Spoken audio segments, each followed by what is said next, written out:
What's up, everybody? I want to get on here and talk really quick about one of my favorite decks.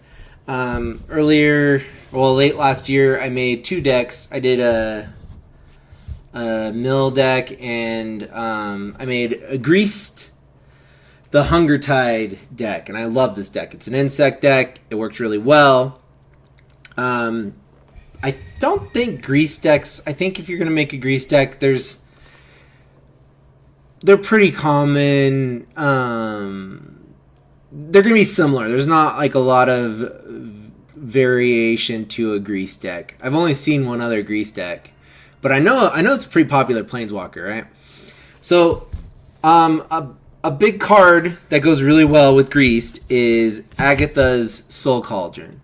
Now, when I built this deck, Agatha's Soul Cauldron, it's a Wilds of Elduin or whatever. It was going for $65. I don't know about you guys, but I'm not spending $65 on a fucking card. So, initially I had settled for this weird company that made proxies. This is my first venture into buying a proxy card. I'm casually playing with this with my kids at home. I'm like, I'm not spending $65 on a card.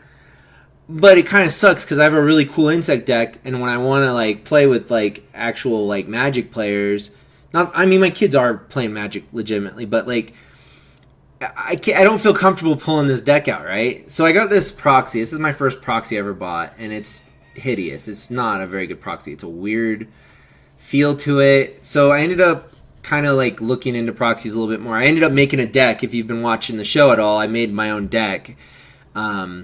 Using proxy services, but I essentially like created my own deck. Those aren't even proxies. That's just a made up Magic the Gathering deck. And while I was doing that, I ended up ordering a more legitimate looking Agatha's Soul Cauldron. This is not a real Soul Cauldron. I don't know if you can tell very well in the video, but there's not like the hologram on the bottom isn't looking the same as greased, right? That looks pretty legitimate. That looks like a real card. But that looks pretty good. It's a pretty good variation of Agatha's Soul Cauldron. The way you can tell it's a proxy, though, is if you look at the back, there's an extra little circle on the back there. Pretty great proxy, though. I really like the company I got this proxy from. Ladies and gentlemen, long story short, this deck didn't feel very legitimate. I love proxies. I'm okay with proxies, but I'm going to be really honest with people when I'm playing with a proxy.